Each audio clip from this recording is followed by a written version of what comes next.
मौसम से जुड़ी जानकारी और लाइव मौसम खबरों के लिए हमारे YouTube चैनल को सब्सक्राइब करें और बेल आइकॉन दबाकर हर अपडेट पर रखें नजर। नमस्ते दोस्तों, स्काई मैट वेदर में आप सभी का बहुत बहुत स्वागत है। मेरा नाम महेश पलावत है। आपने देखा होगा कि अब घना कोहरा छाने लगा है और कल 25 दिसंबर को हमने देखा कि दिल्ली एनसीआर में काफ़ी घना कोहरा था। खास करके पालम एयरपोर्ट पर विजिबिलिटी इतनी कम थी, नील विजिबिलिटी हो गई थी, जो पहली बार देखने को मिली, जिससे कि हवाई यातायात में काफ़ी परेशानी हुई। आज 26 दिसंबर है। आज भी हम देख रहे हैं कि 8 बजे के आसपास जो पालम की विजिबिलिटी है वो 50 मीटर तक गिर गई, जिससे कि जो एयरक्राफ्ट वगैरह के जो फ्लाइट वगैरह में डिले वगैरह की संभावना बनी हुई है।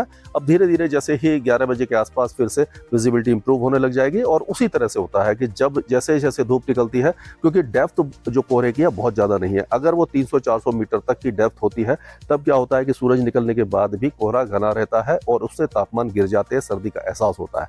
तो इसीलिए क्या हो रहा है कि मिनिमम टेम्परेचर तो काफ़ी ज़्यादा कम है, 7 डिग्री के आसपास दिल्ली में है और कई इलाकों में 7, 8 और 6 डिग्री के आसपास बने हुए हैं उत्तर भारत में। लेकिन जब कोहरा पूरे दिन नहीं रहता तो दिन के तापमान 15 या 16 डिग्री तक नहीं पहुंच पाते, इससे सर्दी का एहसास नहीं हो पा रहा है। दिन में धूप निकलती है और फिर से टेम्परेचर सामान्य होने लग जाता है। तो ये अभी ऐसा लग रहा है कि कोहरा अभी परसिस्ट तो करेगा लेकिन बहुत ज़्यादा घना कोहरा नहीं रहेगा। अगला वेस्टर्न डिस्टर्बेंस 29 तारीख के आसपास 29 दिसंबर को पहाड़ों पर पहुंचेगा और उसका असर कम से कम 2 या 3 तारीख तक दिखाई देगा।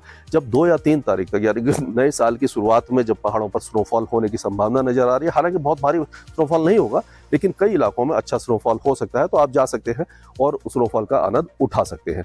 जब ये वेस्टर्न डिस्टर्बेंस निकल जाएगा और आसमान साफ हो जाएगा, उस समय गंगा के मैदानी क्षेत्रों में कोहरा छाएगा, घना कोहरा छाएगा और उत्तरी हवाएं जो है वो तापमान को गिराएंगी। तो हम कह सकते हैं कि सर्दी की जो शुरुआत है वो ये जनवरी के पहले सप्ताह में होगी और 15 जनवरी तक काफ़ी ज़्यादा अच्छी सर्दी रहने की संभावना है। लेकिन कुल मिलाकर के इस बार की सर्दी जो है वो सामान्य से कम है और आपने देखा कि जो नवंबर का महीना भी सामान्य से गर्म निकला, क्योंकि वेस्टर्न डिस्टर्बेंस ज़्यादा नहीं आए। दिसंबर में भी वही हाल हो रहा है, वेस्टर्न डिस्टर्बेंस आ तो रहे हैं लेकिन वो अच्छा स्नोफॉल नहीं दे पा रहे हैं और जब अच्छा स्नोफॉल नहीं होता तो हवा में वो ठंडक नहीं होती जो तापमान को सेंट्रल इंडिया तक गिरा पाए। तो ये जो नए साल की शुरुआत में वेस्टर्न डिस्टर्बेंस दिखाई दे रहा है, तो हो सकता है कि उस समय स्नोफॉल अच्छा हो जाए, उसके बाद तापमान गिरे।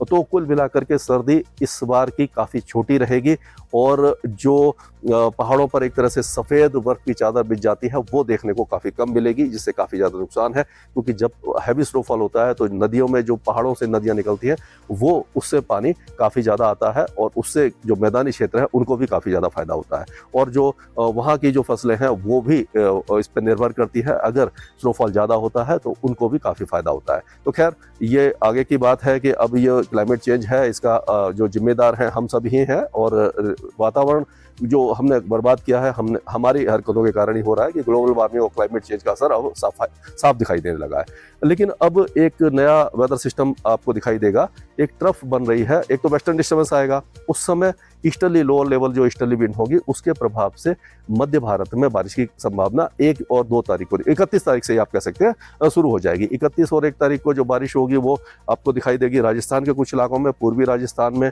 और दक्षिण पश्चिमी उत्तर प्रदेश में और साथ साथ मध्य प्रदेश के कई भागों में। और ये जो वेदर सिस्टम है धीरे धीरे पूरब की तरफ चलेगा, यानी कि जो पश्चिम भारत से शुरू होकर के ये मध्य भारत में आएगी बारिश और उसके बाद पूरा उत्तर प्रदेश को कवर करेगी, बिहार, झारखंड और उड़ीसा के साथ साथ पश्चिम बंगाल के कुछ इलाकों को कवर कर सकती है। छत्तीसगढ़ में भी बारिश की संभावना दिखाई दे रही है और 1 तारीख के आसपास या 31 या 1 तारीख के आसपास जो मध्य महाराष्ट्र के कुछ इलाके हैं, विदर्भ है और मराठवाड़ा है, यहाँ पर भी बारिश होगी।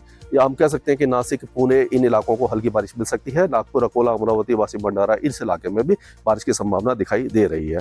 अगर बात करें तो भोपाल, इंदौर, ये जो है रतलाम है और जबलपुर वगैरह इन इलाकों में भी बारिश है और जो प्रयागराज, वाराणसी है, लखनऊ, कानपुर ये जो इलाके हैं यहाँ पर जनवरी के पहले सप्ताह में बारिश दिखाई देने वाली है। हालांकि बहुत ज़्यादा बारिश नहीं होगी लेकिन फिर भी बारिश की गतिविधियाँ हमें दिखाई देंगी और इसको अनसीजनल रेन कहा जा सकता है। जब ये बारिश इस तरह की होती है क्योंकि तापमान काफ़ी ज़्यादा कम होता है, बादल अगर ज़्यादा ऊंचे बन जाते हैं तो 0 डिग्री आइसोथर्म जो होता है, यानी कि जैसे एटमॉस्फेयर में हम ऊपर चलते हैं तो 0 डिग्री 1.5 किलोमीटर तक के आसपास ही पहुँच जाती है। अगर बादल उससे ज़्यादा ऊँचे होते हैं तो ओलावृष्टि होने की संभावना भी बन जाती है। तो इस बार हम कह सकते हैं कि ये जो बारिश है वो तापमान को गिराएगी, ओलावृष्टि भी कुछ इलाकों में देखने को मिलेगी और और ये 4-5 जनवरी के बाद मौसम पूरी तरह साफ हो जाएगा और तापमान काफ़ी ज़्यादा गिर जाएंगे। तो कड़ाके की सर्दी का इंतजार अभी रहेगा और वो जनवरी के पहले सप्ताह में ही आपको दिखाई देगी। पूर्वोत्तर राज्यों में कोई खास बारिश नहीं है। दक्षिण भारत में अभी फिलहाल बारिश की संभावना काफ़ी ज़्यादा कम है। दक्षिणी तमिलनाडु में हल्की बारिश हो सकती है, लेकिन 30 तारीख से जो उत्तर पूर्वी हवाएं हैं काफ़ी ज़्यादा मजबूत हो जाएंगी और जो कोस्टल तमिलनाडु है वह भारी बारिश की संभावना है। खास करके जो दक्षिण कोस्टल तमिलनाडु है, चेन्नई वगैरह में तो लाइट मॉडरेट रेन रहेगी, लेकिन अगर हम देखें तो नागापट्टनम है, कराईकल है, पम्बन है, ये जो इलाके हैं यहाँ पर भारी बारिश की संभावना उस दौरान दिखाई दे रही है। और इसी तरह जो भी इसमें चेंजेस आएंगे वेदर एक्टिविटीज़ में, वो मैं आपके साथ साझा करता रहूँगा। और जो भी साइक्लोन जेनेसिस होगी या कुछ भी होगा उसके बारे में भी आपको बताता रहूँगा। लेकिन ये मान के चलिए कि दिसंबर के जितने भी दिन बचे हैं, अरब सागर या बंगाल की खाड़ी में कोई भी बड़ा वेदर सिस्टम नहीं बनेगा। स्काईमेट वेदर में अभी के लिए इतना ही। मौसम से जुड़ी जानकारी और लाइव मौसम खबरों के लिए हमारे YouTube चैनल को सब्सक्राइब करें और बेल आइकॉन दबाकर हर अपडेट पर रखें नजर।